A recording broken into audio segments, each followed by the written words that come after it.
Good evening, church, and welcome to our Sunday evening service. And this is going to be an amazing time tonight. We conclude our series on the fruit of the Holy Spirit, but also along with that, tonight we are excited because we have a few people graduating from our Bible college program 2 years, 3 years, and 4 years. Some of them from the church, some of them who've been with us and now are on the mission field, and some helping us with the team. And so let's get our hearts ready as we prepare for worship. And once we are done with worship, then we'll have a few slides and then we'll get into the main message. Okay. So looking forward for an exciting evening with the Lord in Jesus' name. Amen. Wonderful day, church, as we've gathered to lift the name of the Lord our Savior, Christ the Lord. Let's lift up our hands and our hearts this day as we give glory and we sing praises with one voice and one heart. So wherever you are, feel free to stand, clap your hands to give glory to the God Most High. Amen.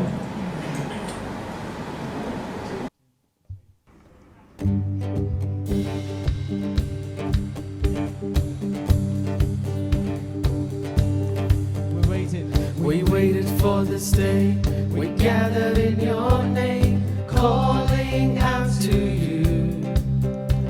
Your glory like a fire, awakening desire, will burn our hearts with truth.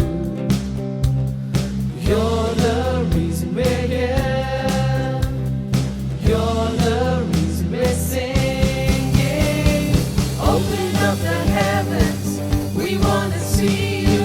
Open up the floodgates, a mighty river flowing from your heart, filling every part of our praise. Your presence in this place, your glory on our face. We're looking to the sky, descending like a cloud. You're standing with us now, Lord, unveil our eyes. You're the reason we're here, you're the reason we're singing. Open up the heavens, we want to see you. Open up the floodgates, a mighty river flowing from your heart, filling every part of our praise. Open up the heavens, we want to see you. Open up the floodgates, a mighty river flowing from your heart, filling every part of our praise. Show us your glory. Show us your power. Show us your glory, Lord. Show us your glory. Show us your power. Show us your glory, Lord. Open up the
a body to lift your name, God, to give you all the glory and honor and praises.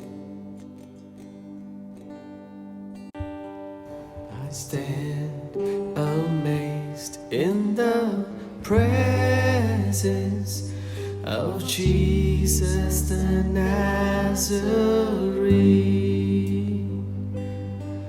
and wonder how he could love me, a sinner condemned unclean. Sing it again. I stand amazed in the presence of Jesus the Nazarene, and wonder how he could love me, a sinner condemned and unclean, singing how marvelous, how wonderful, and my song shall ever be. How marvelous, how wonderful is my Savior's love for me. Yes, God. Lift you. He took my sin and my sorrows and made them his very own, and bore the burden of Calvary, and suffered and died alone, singing how marvelous, how wonderful, and my song shall ever be. How marvelous, how wonderful is my Savior's love for me. How marvelous, how wonderful, and my song shall ever be. How marvelous, how wonderful is my Savior's love for me. Is my Savior's love for me.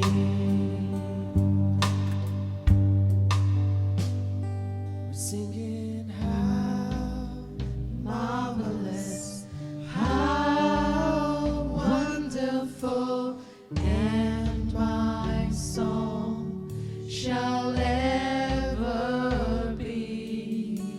How marvelous, how wonderful is my Savior's love for me.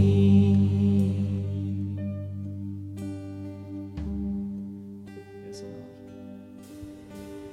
We bow down our hearts, Lord. We surrender our lives to you, God. In all honesty, God. In all humility, Father God. Knowing that, Lord, that you are there to lead us. Every step, Father God, that we take. Thank you, Lord. That's why we sing. I sing praises to your name.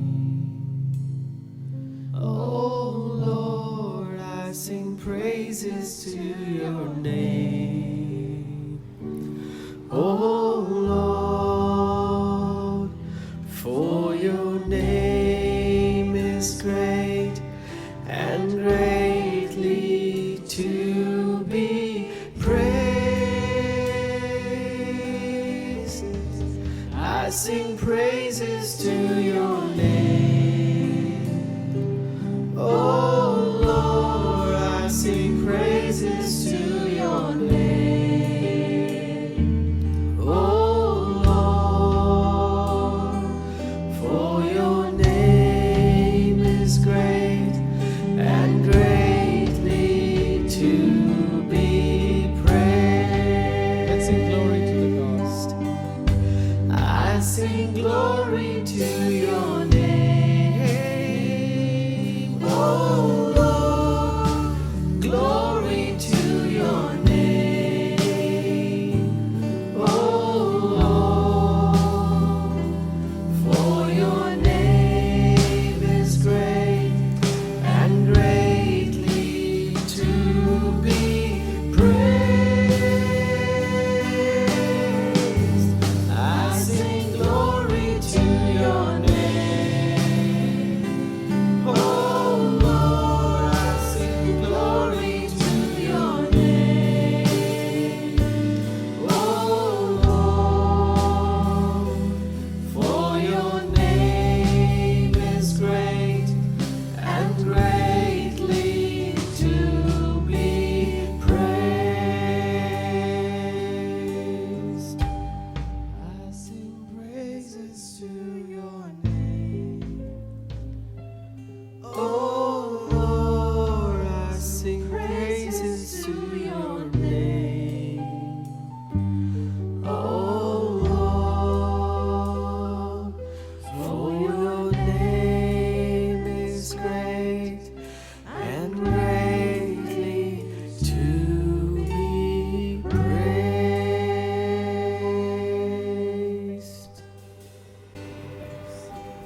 Yes, God. We surrender the time ahead into your hands, God. We pray that you anoint your servant, God, Jesus. Let your word, God, once again bear fruit in our hearts. Thank you, Lord. Lead us, God.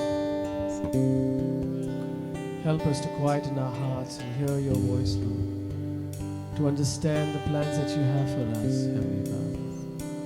That we may yearn and that we may discern, Lord, your ways, God, that are above our ways. Thank you, Lord. In Jesus' name we pray. Amen. All right, good evening, church, and I hope you had a great time in the worship. I truly enjoyed it. It was a wonderful time to worship the Lord. This evening, we want to honor those who are graduating from the Bible College program, some from 2 years, 3 years, and 4 years. And it's a joy to know that whenever someone graduates from Bible College program, we all rejoice.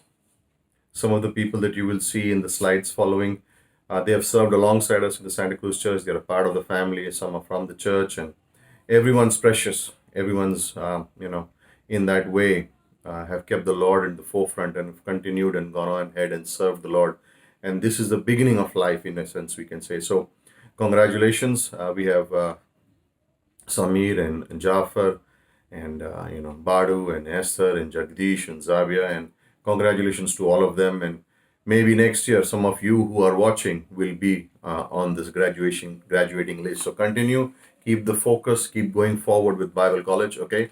And then also after that we will have a slide for the offering. So do remember to mention your name when you're sending in the tithe, so we know who is giving, and so it becomes easier for us to track it, and so we can send and keep a record of it. Okay, so that's for that. And so thank you once again for giving, for blessing the church, and even in these days for helping the church move forward, right? So thank you and enjoy the service. Okay, amen.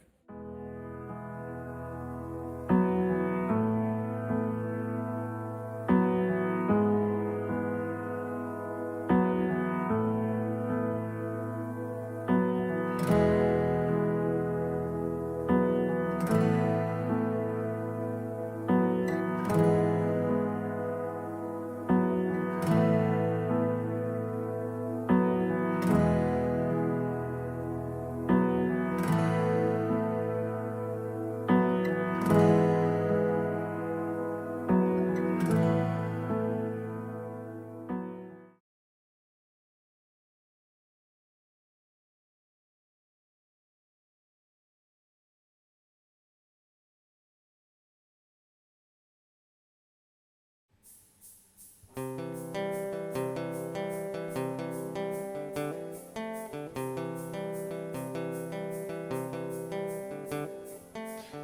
in my sorrow and dead in my sin, lost without hope but no place to begin.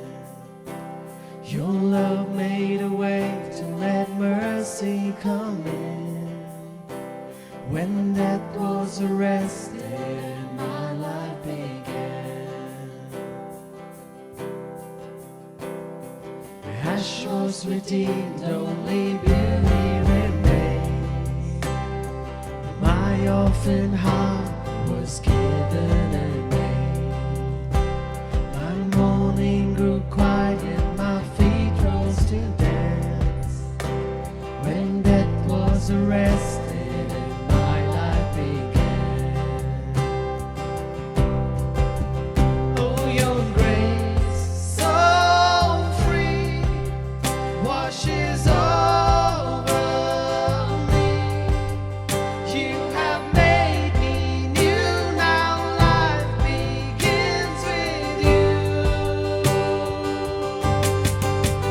It's your endless love pouring down on us.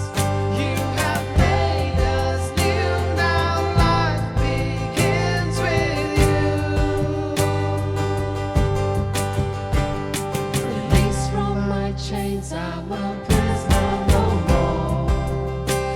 My shame was a ransom he faithfully bore. He canceled my debt and he called me his friend. When death was arrested and my life began.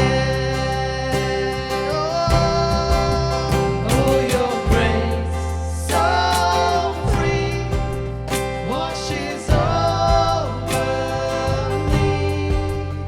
You have made me new, now life begins with you. It's your endless love pouring down on us. You have made us new, now life begins with you. The Savior displayed on a criminal's cross. Darkness rejoiced as though heaven had lost. But then Jesus arose with our freedom in hand. That's when death was arrested and my life began. Oh, your grace, so free, washes over me.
Good evening, church, and this is the final message in the series, in the fruit of the Spirit. And today we'll talk about, uh, in verse 23, we hear in 22 and 23, faithfulness, gentleness, and self-control. Against such things there is no law. This is Galatians 5, 22 and 23. Okay, so let's pray.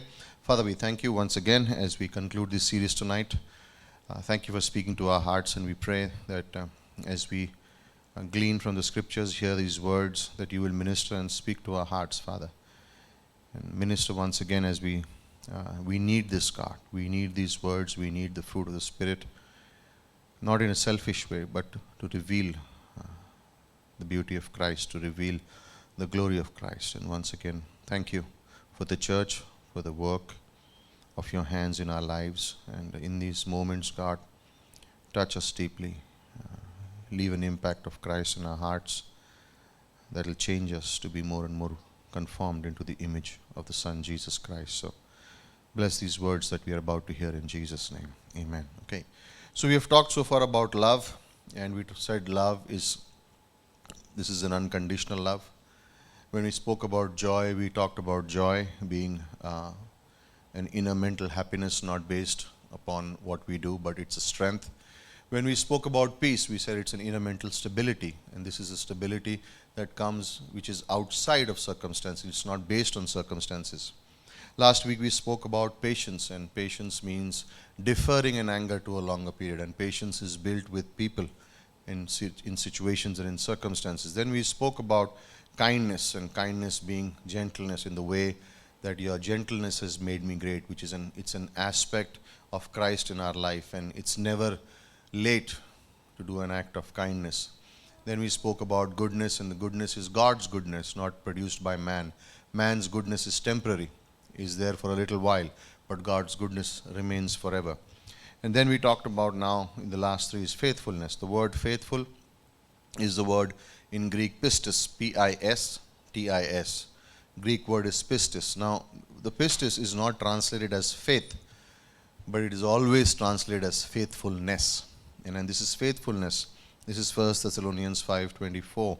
Faithful is he who's called you, and he will also do it. And faithfulness, when it means here, it does not mean something that we work up on our own, something that we produce on our own. That's not what it's saying. But what do we mean by faithfulness? Faithfulness an aspect would be honesty. Can someone depend upon you? Can you be trusted? And one preacher said this. He gave an illustration and said, if I was to tell the church that write a letter to 5 people whom you can depend upon, 5 people whom you can really trust, would you receive the letter? Would you and I receive that letter? The question that would remain is, would somebody write a letter to you? Or can you be trusted? Can you be depended upon? All those things. And there is faithfulness. Now, when I talk about faithfulness being a fruit of the Spirit, I'm not saying that there is not faithfulness in the world. There is faithfulness in the flesh. And this faithfulness, we experience it on a day-to-day basis. Unsaved people are also faithful. And what do I mean by that? In their natural circumstances, in the natural limits, there is faithfulness in the world. A husband is faithful to his wife, to his children. When we travel, we see people being faithful to their work, to their jobs. People are faithful to the country, and they are ready to give their lives at the borders and in protecting the country. And so these faithfulnesses we can see in the world. We use them every day. When we travel by a rickshaw or by a car or by a plane, by a train, by a bus, we are depending on someone, that they have been faithful to what they have done. They have been called to do, and that's why we experience their faithfulness. But this faithfulness, as we say, is found in unsaved people. But what do I mean by this is that this faithfulness is actually an image of God. It's a moral image that is found in human beings, even if they are unsaved, because how did God make man? In his own image. And so that moral image of God remains in man, and you can see it in an unsaved person and in a saved person. But this is the faithfulness that God produces in us, because human faithfulness is, people love it. Like if you're in a workplace, people can say, oh, he's a faithful person. Everybody likes faithfulness. And everyone needs faithfulness. But in humanity, the human faithfulness has its limits. In the Christian life, faithfulness also has sometimes can have limits. What do I mean by that? There can be people who come for a church service. They are there for a little while and they may make a confession. They may make, oh, I'm going to change my life. I'm going to do this. But come a storm, come a temptation, and they may be gone. And that is the end of their faithfulness. Why? Because that faithfulness was dependent upon their strength. There can be a faithfulness to a meeting. There can be a faithfulness to a prayer time. There can be faithfulness towards an aspect in church.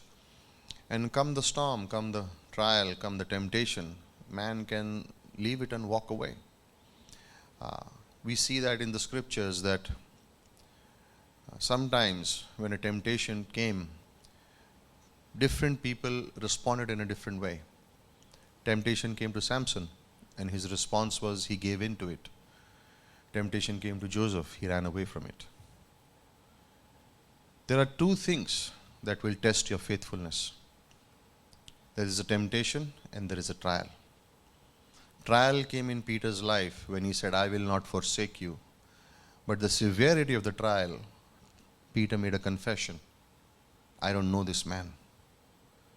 A trial came in Job's life also, and that tested his faithfulness. And Job said, I know that my Redeemer lives, and one day I will see him. He did not move away from his faithfulness. Someone in the world said that there is a price for faithfulness. Every human being has a price for their faithfulness. If the temptation gets attractive or the trial gets severe, they will leave their faithfulness and go. And this can happen in the human nature. But when the fruit of the Spirit, as we talked about, when the Holy Spirit produces the faithfulness that God is looking at and that God has done, temptations won't be attractive enough to be unfaithful. Trials we won't be pressured enough to give up. We can continue in this faithfulness because it's the Holy Spirit producing that faithfulness in our lives. Again, it's not the work of man. Because a temptation can take us out of the race. A temptation and a severe trial can take us out of the race. We can get offended and leave our faithfulness. And God does not desire that kind of work. The fruit of the Spirit is not faithful sometimes. Faithfulness is born because God is faithful. And every aspect, as we talked about 3 weeks ago when we did the message, God is faithful, we talked about it, that this is every nature, every attribute of God is dipped in His faithfulness. He is love and His love is faithful. He is merciful and His mercies are faithful. He is grace, but His grace is always faithful. If it was not faithful, we could not depend upon God. Can we depend upon God? Yes. Can we trust upon God? Yes. If we were to write a letter and say, can God be depended upon, trusted upon? Does He have integrity? Is He honest? All our answers would be yes. And the Holy Spirit says that's what we want to produce in the life of a believer, to be conformed into the image of His Son. And we can look upon that, and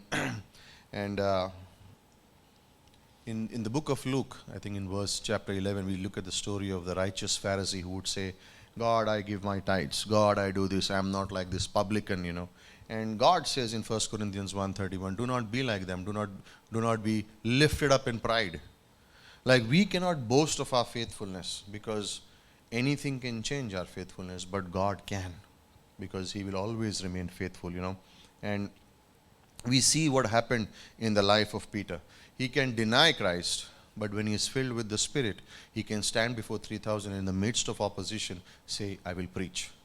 And he can be put in jail, but in the midst of all that goes on, he will say, you can beat us, you can put us in prison, but we cannot stop talking about what we have seen and what we have heard. How did that change take place? How did this man go from denying the Lord, but just by a servant girl saying, oh, I know you are a Galilean, to the priests and the Sadducees and the Pharisees and the authorities saying, don't preach? What changed?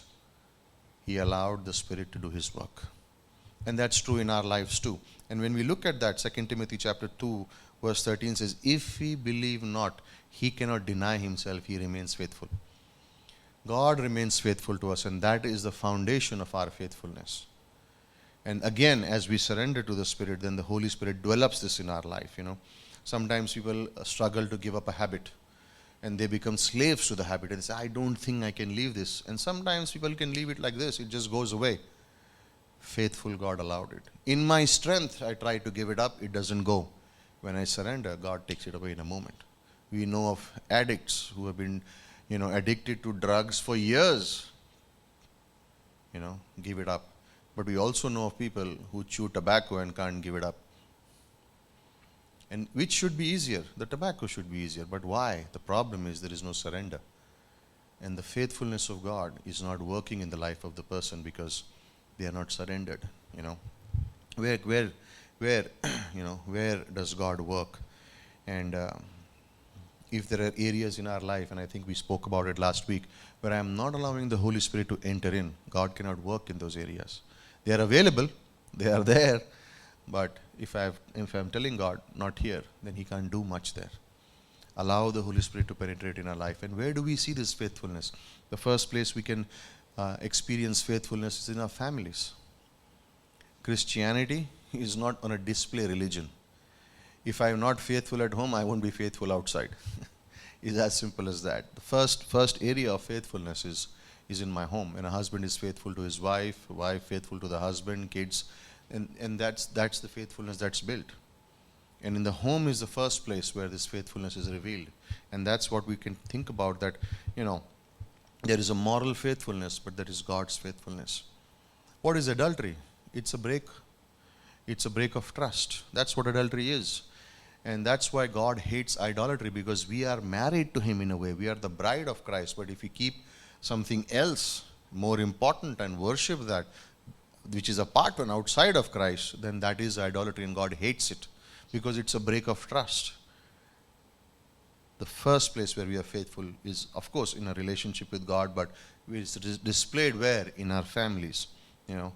Many people can be faithful in their jobs, they can be faithful in their work, in their education, but a faithful man who can find, and that's first one is revealed in the home, keeping your word, remaining faithful to the promises, the things. Second thing that I look at is the faithfulness in our finances, is money, and sometimes we can think about it like, and why am I saying this? There's a reason why I'm talking about it, because a man once went to his pastor and said, "Pastor, my salary is only 5,000 rupees, and I'm only tithing 500. I would want God to bless me so, that I can give more to the church." And so pastor prayed for him, and this man's salary kept increasing, and one day his salary became 5 lakhs, and he had to give 50,000. He found it difficult to give 50,000, but he found it easy to give 500. So he went to the pastor and said, "I'm finding it difficult to give 50,000. What's your suggestion?"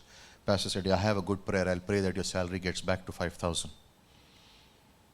And that's the situation sometimes, that we may be good in our tithings, we may be good in giving our finances, but what happens when God begins to bless? And are we doing it that way? If you look at this portion of scripture, and this is good, in I think in Luke chapter 16 verse 10, it says, the word says here, that faithful in small things, right? And look at verse 11.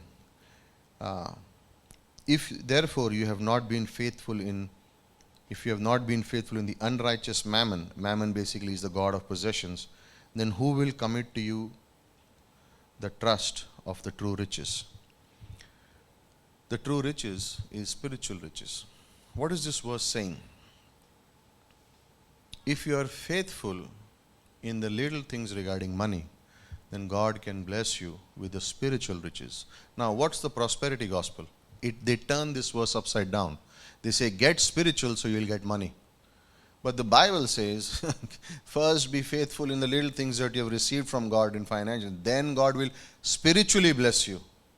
And we have to be careful, because these things that we see on TV, they can change it very easily. Faithfulness in small things. Faithfulness, yes, in the family, faithfulness with finances, but also small things. God wants us to be faithful, because if God cannot trust us in the small things, how will He trust us in the big things? Faithfulness in the small things. Faithfulness in friendships. That there was a friendship, and there is David and there is Jonathan. They are faithful in their friends. And we talk about this, that Jesus is the example in friendship. Right? There is no giving and taking. There is a faithful friend who can find, Proverbs 17:17. And one pastor said, and I loved that, he said, you take 1 Corinthians 13 and then change the word love and put friendship there, it makes sense. Friendship is kind, friendship is this, and friendship never fails. And the picture again is of Christ, But where can we be faithful? We can be faithful in our friendships. We can be faithful in keeping secrets in a way. If somebody confides in us, we keep it to ourselves. Be faithful in those little things, Be faithful to church, faithful in fellowship. Hebrews chapter 10 verse 25. Do not forsake the assembling of the saints. Faithful in fellowship means that I don't make a decision that when I want to come, I'll come. When I feel like coming to church, I'll come to church. No, that's not it. The idea behind it is I am willfully, deliberately making my mind that I want to fellowship with God. I understand right now we are not able to meet, but there are many ways you can faithfully fellowship with God and remain faithful in those things. Listening to a message, being in class, being in those things. Be faithful to receive what God has to speak to us, But most important is this: be faithful to the faith. Make sure you share this gospel. Make sure that you reach out to someone. Make sure that you reveal Christ. That is where our faithfulness is tested. And we can ask, well, Lord, I cannot do these things. Well, you can ask God and God will help you. God will help you in those things. And we have not because we ask not. And we ask it so that we ask with the wrong motive so that we can spend it on ourselves. God will not allow it to happen. What's the purpose? It's always Romans 8:29. God wants us to be conformed into the image of His Son, Jesus. And that's the whole idea. Think about this man, David. He is a king, but think about his faithfulness. He was faithful with the little things. He was faithful with the sheep when no one was watching. He was faithfulness to the sheep when the bear and the lion came. And that's why he could fight Goliath, because he depended upon God. God would allow those things to happen, And if anything takes away your desire for God, if anything takes away your desire for study of the Word, for prayer, for fellowship, if there's any relationship that comes in between that you give more importance to, and it could be in the family and it could be with an unsaved person, and I'm praying that there is no one who is getting into that zone right now where you are thinking that an unsaved person is better off for me than a saved person. It won't work. Let me be very honest with you. Okay, even if you don't like it, I have to be faithful in speaking the truth in love, and that's for you. But anything that makes what is wrong, which turns you away from Christ, you need to turn away from it. Be faithful to the faith. Be faithful to the faith, And your walk with God is the most important thing in your life. Your walk with God is bigger and more important than your ministry. Your walk with God, your relationship with God is more important than anything else. Don't allow anything to come in between it. The faithfulness of God working in our lives will reveal the nature and character of Christ. Do you know that the Fortune 500 companies, they all received a letter from an organization saying, would you want a person with ABCD qualities? And they wrote down all the qualities. And every company replied back, we would love such an employee. And then the Christian organization replied, we sent it. These are the characteristics of a Christian. No one knew it till the time it was revealed. But this is the story behind it. And how does that happen? If we allow the Holy Spirit to work in us. The next one, the 8th one, is meekness. And in some Bibles it is gentleness, but the word is meekness. It's the Greek word is protes, this P-R-A-U-T-E-S. P-R-A-U-T-E-S. And in some translations it's translated as humility. Basically the word meekness means something that is someone who is mild, gentle, And that is one of the reasons why where this word is so highly misunderstood. And because sometimes people will use this and think that this is a weakness, or this is meekness means someone who is a coward, darpoke, But that's not what the word meekness means. It's a very deep word. The picture of this in the scripture is that man is like a wild horse. And unless that wild horse is broken and brought into control, nothing useful can be done. In my sinful nature, I am like the wild horse. And God has to break my self-will, my self-desires, my self-love, all about self, and bring me and use those desires in my life through the Holy Spirit to bring glory to His name. That's what it is. That's what meekness is. Someone said meekness is a mental attitude of grace. It's mental grace, that you think no wrong about anyone else. You think you give, like it's not anything towards self, it's the other person.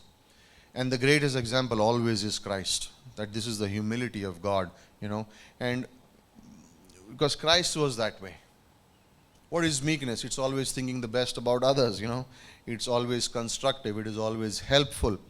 It is never tearing anyone apart. It is not, running anyone down. That's what meekness is.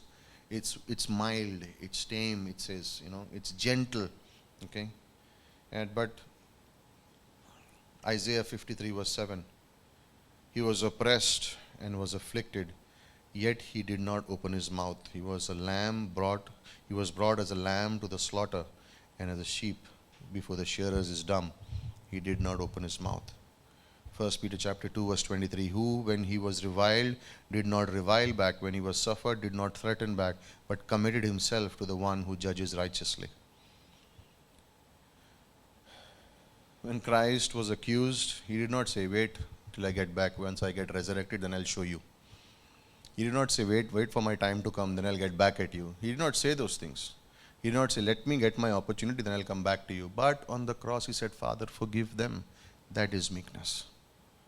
That is the heart behind what God is saying. Is it easy? Of course it's not easy. Nothing of the fruit of the Spirit is easy in our life when we depend upon ourselves. But given over to God, it is. That's what God wants to reveal, because it's another thing.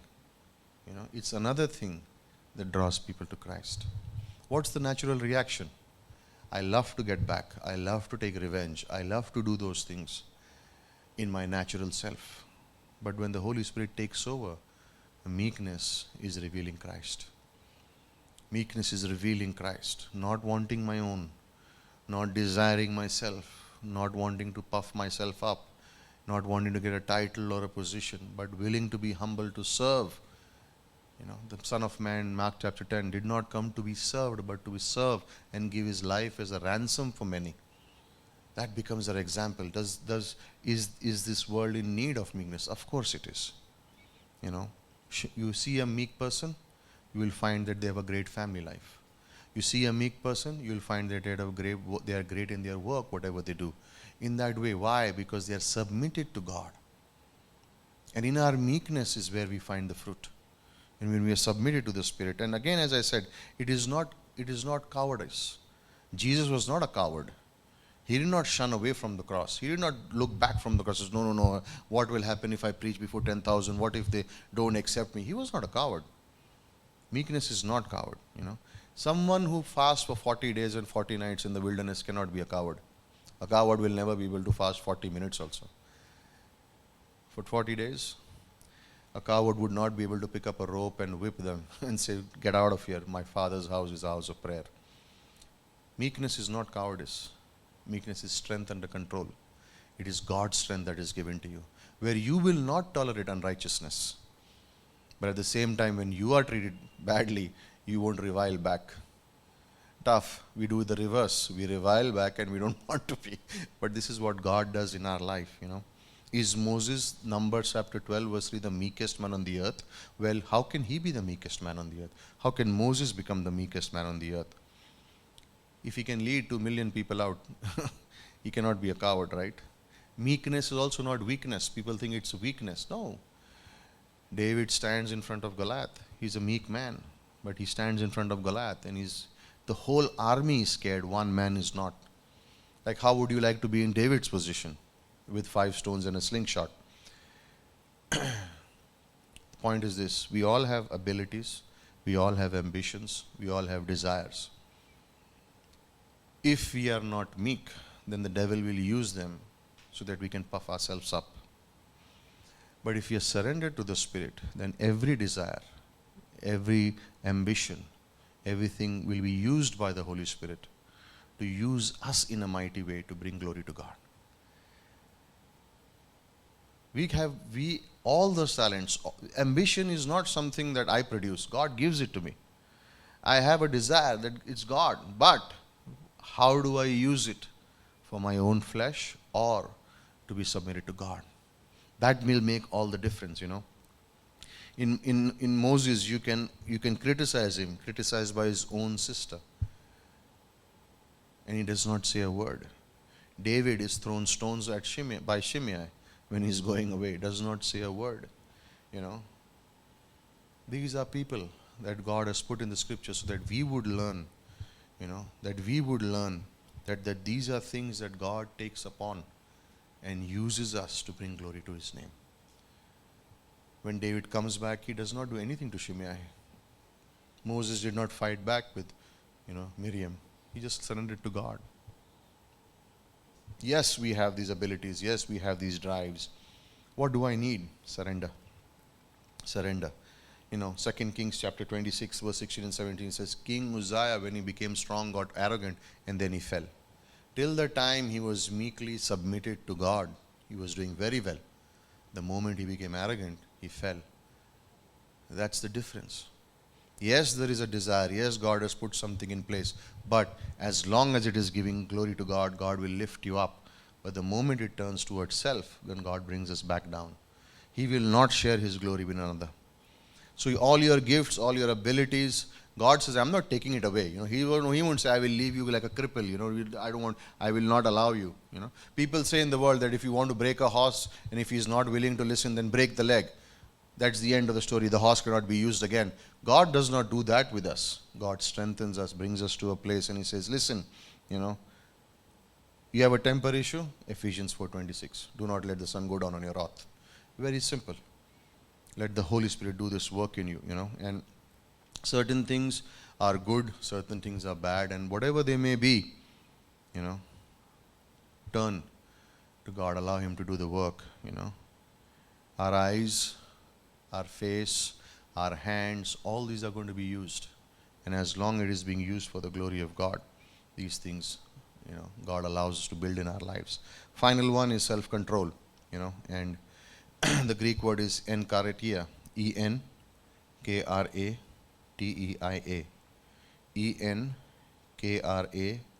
enkrateia means self-control, nothing else. That's what it means. Or mastering of self.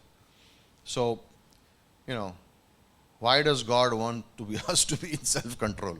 Everything else is by the fruit of the Spirit is the Holy Spirit surrender. So why should I have self-control? You will have self-control when you are submitted to the Holy Spirit. Now, when you look at these things, starting with love and ending at self-control, they are all a progression. It happens one by one. It goes, and God produces these things in us. And we have all these things that we do. When God made us, He made us with a desire, a passion, I would say. Some passions we have, and if I am passionate about something, but if I am not surrendered to God, then my passion can be used for maybe for a worldly purpose, and I can gain something worldly but not be useful for God.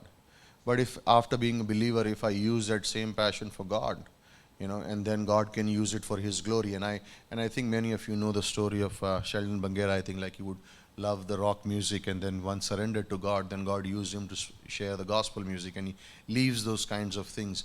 And the same way it is, in our life, when there is power God has given us, and so we have a drive in us, we have a passion in us to do certain things. But if we do it outside of God, then you see these things like pride and vainglory, and people falling into lust, and people doing these things because this is power out of control. They don't know how to hold themselves.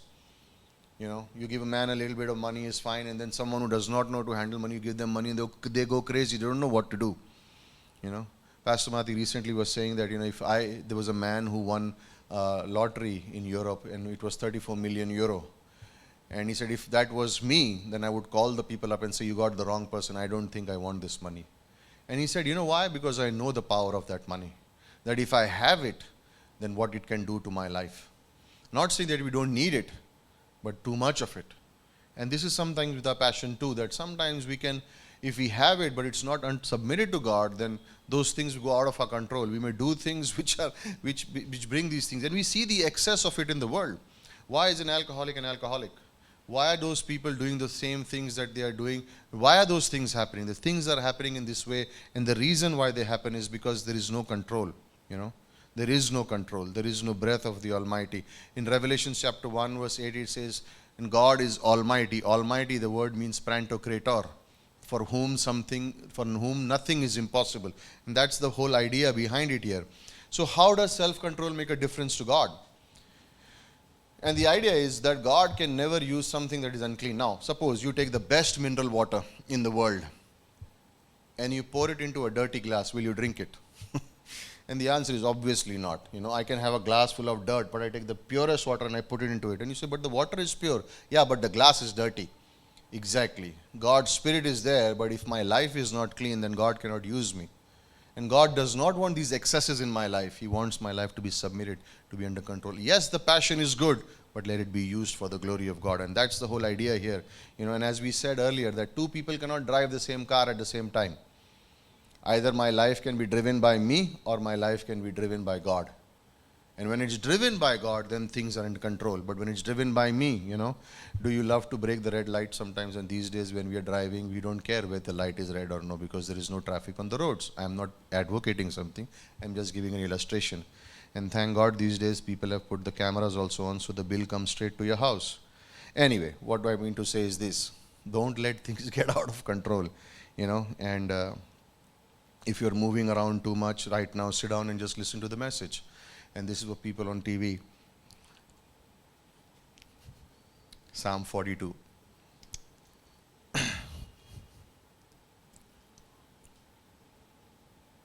Right? We think about that as the deer pants for the water.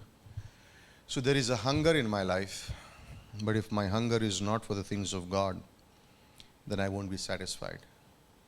There is a thirst in my life, but if the thirst is not fulfilled by God, then I will always thirst. I will never be satisfied. What do I mean? When I become a believer, I have a hunger, but if I don't have a hunger for the Word of God, which is there, born, but if I am not partaking of the Word, then I can't be satisfied. My thirst in my life that I have cannot be satisfied by the things of the world. Only the Holy Spirit can satisfy it. The river flows, and God's river is the one that satisfies my thirst. I have a fellowship. I can fellowship with people outside in the world, or I can fellowship with God. And when I fellowship with God, then I fellowship with others. I love to fellowship with God. God is important to me, but I love to fellowship with you. You are important to me. In the church, I love to fellowship with the person next to me. They are important to me. If everyone begins to think like this, imagine what the Spirit of God can do in our lives and in the church. You are important to me, you are important to me, and you are important to me. That takes care of God, that takes care of our neighbors, and it takes care of our friends and people outside in the world too. There is this desire, but the desire can only be satisfied by God. And prayer is one of those things. Where do we need self-control? In our emotions. It's easy to get angry, it's easy to get worried, sad, discouraged, depressed, unforgiving. But when my emotions are under control of the Spirit, then those things are not manifested on my face or in my life. Where do I need self-control? In my body. My tongue, my hands, my eyes, they are controlled by the Holy Spirit. If they are not controlled by the Holy Spirit of God, then my hands can do things that God would not want me to do. My eyes can watch things that God would not want me to watch. My tongue can say those things that God would not want even to hear those words. We need control.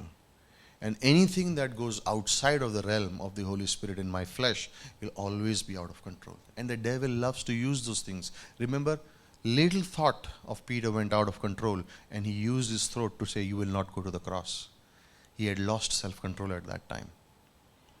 But the same Peter, under the power of the Holy Spirit, when he's being beaten, does not say a word. He enjoys it in that sense. Why? Because he knows God is in control. Where do we need self-control? In our possessions. There is a desire for getting this. And I'm not saying that don't buy stuff. What I'm trying to say is anything that goes in an excess. When someone is occupied and obsessed with getting all the time, that is outside the Holy Spirit. God cannot bless those things there. We are the temple of the Holy Spirit. 1 Corinthians 6:19. Submit our lives to God. And that's what we wanted to share when we talk about faithfulness and when we talk about meekness and when we talk about self-control. These are outward but upward attitudes. First three, love, joy, peace, comes in. The next three go out. and these three go upward. Faithfulness to God, meekness submitted to God, and submitted to the Holy Spirit. I hope you've enjoyed this series, and my thought would be that continue to think about it, have your own study, meditate upon it, and God will work in your lives, right? So let's pray. Father, we thank you this evening once again for your word. Your word has brought us life, and we just want to give these moments into your hands. We pray that through this series that there would be lives that would be touched, not now, but even later, as your word touches the lives of people. Bless us, God.